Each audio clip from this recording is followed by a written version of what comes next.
ഏവർക്കും നമസ്കാരം.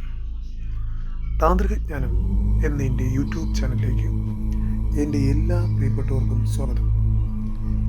ഈ ചാനലിലൂടെ നമ്മൾ പ്രധാനമായും ഹൈന്ദവ ആചാരാനുഷ്ഠാനങ്ങളും താന്ത്രികവും മാന്ത്രികവുമായ പാരമ്പര്യ രീതികളെയും അതുപോലെ മനുഷ്യരാശിയുടെ ആത്മീയ വളർച്ചയെയും കേന്ദ്രീകരിച്ചുള്ള കാര്യങ്ങൾ പ്രതിപാദിക്കും. അതുകൊണ്ട് തന്നെ പറയുന്ന കാര്യങ്ങളൊക്കെയും സാത്വിക ഉദ്ദേശത്തോടു കൂടി മാത്രം മനസ്സിലാക്കുക. ഓം നമോ നാരായണായ. കഴിഞ്ഞ വീഡിയോയിൽ മനുഷ്യരാശിയുടെ തന്നെ ഉദ്ദേശ ലക്ഷ്യം എന്ന ടോപ്പിക്കാണ് സംസാരിച്ചത്. അത് കാണാത്തവർ വീഡിയോ ഒന്നുകൂടെ കാണുക. ലിങ്ക് കമൻറ്റ് ബോക്സിൽ പിൻ ചെയ്യുന്നതാണ്. ഇനി എന്നെ കോൺടാക്ട് ചെയ്യാൻ താല്പര്യമുള്ളവർ താന്ത്രിക ജ്ഞാനം എന്ന് ഇൻസ്റ്റഗ്രാമിൽ സെർച്ച് ചെയ്താൽ ലഭിക്കുന്നതാണ്. ശരി, വിഷയത്തിലേക്ക് കടക്കാം. ഇന്ന് നമ്മൾ സംസാരിക്കാൻ പോകുന്നത് പ്രാർത്ഥനാ രീതിയെ സംബന്ധിച്ചാണ്. കൂടുതൽ ആളുകൾ നമ്മുടെ മനയിൽ വന്നതിന് ശേഷം പ്രധാനമായും സംസാരിക്കുന്ന വിഷയമാണ് തിരുമേനി, ഏത് മന്ത്രമാണ് നമ്മൾ ചൊല്ലേണ്ടുന്നത്? പ്രാർത്ഥിച്ചിട്ടും ഫലമൊന്നും കാണുന്നില്ലല്ലോ എന്ന്. ഇനി ഇതിനുള്ള ഉത്തരം വ്യക്തമായി പറഞ്ഞു തരാം. ആദ്യമായി നിങ്ങൾ മനസ്സിലാക്കേണ്ട കാര്യം എന്തെന്നാൽ, ദൈവം എന്ന് പറയുന്നത് നിങ്ങൾ പറയുന്ന നിങ്ങൾക്ക് ആവശ്യമുള്ള കാര്യങ്ങൾ നടത്തി തരാൻ മാത്രം ഇരിക്കുന്ന ഒന്നല്ല എന്നതാണ്. ഞാൻ എൻ്റെ എല്ലാ വീഡിയോയിലും പറഞ്ഞിട്ടുണ്ട്, സാത്വിക ഉദ്ദേശശുദ്ധിയോടുകൂടി ഏതൊരു കാര്യം ചെയ്യാൻ പാടുള്ളൂ എന്ന്. ഇനി ഏത് മന്ത്രമാണ് ചൊല്ലേണ്ടുന്നത് എന്നതിന് ഒറ്റ ഉത്തരമേ ഉള്ളൂ. നിങ്ങൾ ഏത് ആരാധനാമൂർത്തിയെയാണ് വിശ്വസിക്കുന്നത് ആ ദേവൻ്റെയോ ദേവിയുടെയോ മന്ത്രം ചൊല്ലുക. ഇനി മന്ത്രം തന്നെ ചൊല്ലണമെന്ന് യാതൊരു നിർബന്ധവുമില്ല. പകരം അവരുടെ നാമം സദാസമയം ഉച്ചരിച്ചാൽ മതിയാകും. ഇനി മറ്റൊരു പ്രധാന കാര്യം, പലയിടങ്ങളിൽ നിന്ന് ശേഖരിച്ച വ്യത്യസ്ത തരത്തിലുള്ള മന്ത്രങ്ങളൊക്കെയും കഴിവതും ഒഴിവാക്കുക, പ്രത്യേകിച്ച് ബീജമന്ത്രങ്ങൾ. ഇതിൻ്റെ കാരണം എന്തെന്നാൽ, ഓരോ മന്ത്രങ്ങൾ നമ്മുടെ ഉള്ളിൽ പ്രവർത്തിക്കുന്നത് തികച്ചും വളരെ വ്യത്യസ്തമാണ്. ശ്രീം, ക്ലീം, ഹ്രീം എന്നീ ബീജാക്ഷരങ്ങൾ വരുന്ന മന്ത്രത്തിൻ്റെ വൈബ്രേഷൻ ഫ്രീക്വൻസി അഥവാ ശബ്ദ തരംഗങ്ങൾ പ്രവർത്തിക്കുന്നത് പല രീതികളിലാണ്. ഇനി ഇതുപോലെയുള്ള മന്ത്രങ്ങൾ സദാസമയം ജപിക്കേണ്ടതെന്ന ഒന്നല്ല. ഇത് ചൊല്ലുന്നതിന് പ്രത്യേക തരത്തിലുള്ള ചിട്ടകളും രീതികളും മറ്റും ഉള്ളതാണ്. അതിനനുസരിച്ച് ചൊല്ലിയില്ലെങ്കിൽ ഗുണത്തേക്കാളേറെ ദോഷം നമ്മുടെ ഉള്ളിൽ വന്നു ചേരും. പിന്നെ ഇങ്ങനെയുള്ള മന്ത്രങ്ങൾ ചൊല്ലുമ്പോൾ നമ്മുടെ മാനസികാവസ്ഥ വളരെ പ്രധാനമായ ഒന്നാണ്. ഇത്തരത്തിലുള്ള മന്ത്രങ്ങൾ ചൊല്ലുമ്പോൾ മനസ്സ് പൂർണ്ണമായും ശാന്ത സമാധാന അവസ്ഥയിലായിരിക്കണം. അല്ല എങ്കിൽ വിപരീത ഫലങ്ങൾ നമ്മളിലേക്ക് വന്നു ചേരും. ഇനി ഏറ്റവും മനസ്സിലാക്കുന്ന ഒരു ഉദാഹരണം പറഞ്ഞു തരാം. നിങ്ങൾ വളരെ ആഗ്രഹിച്ച ഒരു കാര്യം നിങ്ങൾക്ക് ലഭിച്ചു കഴിഞ്ഞാൽ എത്രത്തോളം സന്തോഷമുണ്ടാകും? ഇത്രയും സന്തോഷ അവസ്ഥയിൽ നിങ്ങളോട് പല ആളുകൾ സമീപിക്കുകയും സംസാരിക്കുമ്പോഴും പല കാര്യങ്ങൾ ചെയ്യുവാനും മടിയോ സന്തോഷക്കുറവോ ഒന്നും നിങ്ങൾക്കുണ്ടാകില്ല. പകരം പരിപൂർണ സന്തോഷത്തോടു കൂടി തന്നെ പല കാര്യങ്ങളും എല്ലാം ചെയ്യുകയും ചെയ്യും. ഇനി ഏറ്റവും മോശമായ അഥവാ വളരെ വിഷമഘട്ടത്തിലൂടെ നിങ്ങൾ കടന്നു പോകുന്നു എന്ന് കരുതുക. ആ ഒരു അവസ്ഥയിലാണെങ്കിൽ നിങ്ങളെ സമീപിക്കുന്ന ആളുകളോട് ദേഷ്യവും അതുപോലെ പല കാര്യങ്ങൾ ചെയ്യുമ്പോഴും മനസ്സിൽ ദേഷ്യവും വിഷമവും കൂടെ ഉണ്ടാകുന്നു. അതുകൊണ്ട് തന്നെ ചെയ്യുന്ന കാര്യങ്ങളൊക്കെയും എത്രത്തോളം ശരിയാക്കാൻ സാധിക്കുമെന്ന് നിങ്ങളൊന്ന് ചിന്തിക്കുക. ഇപ്പോൾ നിങ്ങൾക്ക് ഏറെക്കുറെ കാര്യങ്ങൾ മനസ്സിലായി എന്ന് കരുതുന്നു. അതുകൊണ്ട് തന്നെ മന്ത്രങ്ങൾ ചൊല്ലുമ്പോൾ ഇതേ പരിവർത്തനം ഉണ്ടാകുന്നു. ഇനി പല ക്ഷേത്രങ്ങളിൽ ചെല്ലുമ്പോൾ പല ആളുകളും ഉറക്കെ കരഞ്ഞുകൊണ്ട് കണ്ണുനീർ വിഗ്രഹത്തിന് മുന്നിൽ വീഴ്ത്തിക്കൊണ്ട് പ്രാർത്ഥിക്കുന്നു. പക്ഷേ യഥാർത്ഥത്തിൽ ഇതൊരു പ്രാർത്ഥനാ രീതിയേ അല്ല എന്നതാണ് സത്യം. എല്ലാ മനുഷ്യന്റെ ഉള്ളിലും പല അവസ്ഥാന്തരങ്ങൾ നിലനിൽക്കുന്നുണ്ട്, പല വിഷമഘട്ടങ്ങൾ ഉണ്ടാകുന്നുമുണ്ട്. നമ്മൾ ചിന്തിക്കുന്നതിനപ്പുറം ഓരോ കാര്യങ്ങൾ നടക്കുന്നത്.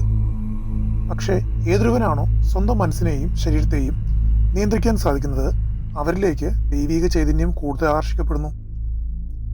ഇതിലൂടെ യഥാർത്ഥ ദൈവം എന്താണെന്ന് നമ്മൾ തിരിച്ചറിയുന്നു. നമ്മുടെ ഉള്ളിലെ പ്രശ്നങ്ങളെ അഭിമുഖീകരിക്കാനും പരിഹരിക്കാനും നമ്മൾ സ്വയം പഠിക്കുന്നു എന്നതാണ് യാഥാർത്ഥ്യം.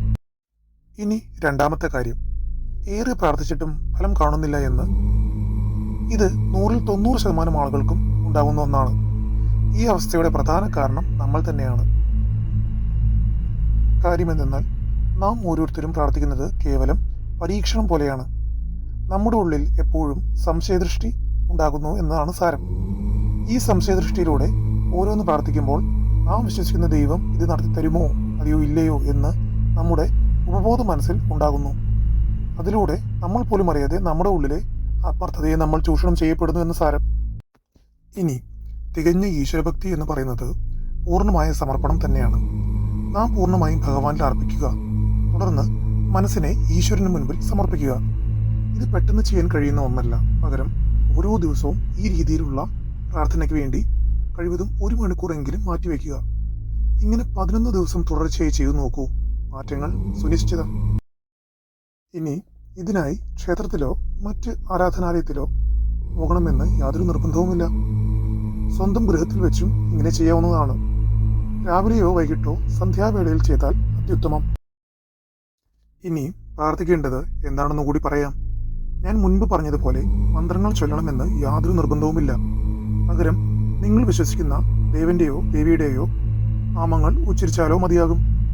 പക്ഷേ അത് തികച്ചും ആത്മാർത്ഥതയോടുകൂടിയായിരിക്കണമെന്ന് മാത്രം. ഇനി പ്രാർത്ഥനയിൽ ശ്രദ്ധിക്കേണ്ട പ്രധാനമായ ഒരു കാര്യമാണ് നെഗറ്റീവ് ഊർജത്തെ ഉളവാക്കുന്ന കാര്യങ്ങൾ കഴിവതും ഒഴിവാക്കുക എന്നത്. ഇതിനൊരു ഉദാഹരണം പറയാം. നിങ്ങൾ പുതുതായി വീട് വയ്ക്കാനോ വാങ്ങാനോ ഉദ്ദേശിക്കുന്നവരാണെങ്കിൽ പ്രാർത്ഥനയിൽ ചൊല്ലേണ്ടുന്നത്, ഭഗവാനെ, ഏത് മൂർത്തിയിൽ ആണോ നിങ്ങൾ വിശ്വസിക്കുന്നത് ആ നാമവും കൂടി ചേർത്ത് നിങ്ങൾക്ക് പ്രാർത്ഥിക്കാം. തുടർന്ന്, ഭഗവാനെ, എനിക്ക് പുതുതായി ഒരു വീട് വയ്ക്കാൻ എന്നെ സഹായിക്കുന്നുണ്ടല്ലോ, അല്ലെങ്കിൽ ഞാൻ ആഗ്രഹിച്ചതുപോലൊരു വീട് വയ്ക്കാൻ ഭഗവാന്റെ അനുഗ്രഹം മൂലം എനിക്ക് ഉറപ്പായും കഴിയുന്നുണ്ടല്ലോ. ഭഗവാൻ എൻ്റെ കൂടെ ഇതുപോലെ എന്നും നിലനിൽക്കുന്നത് കൊണ്ട് എനിക്ക് ഏതൊരു കാര്യവും തരണം ചെയ്യാൻ കഴിയുന്നതാണ്. ഈ പറയുന്ന രീതിയിലേക്ക് നിങ്ങളുടെ പ്രാർത്ഥനയെ മാറ്റി നോക്കൂ. നാം പോലും അറിയാതെ നമ്മുടെ ജീവിതത്തിൽ മാറ്റങ്ങൾ വരുന്നത് കാണാം.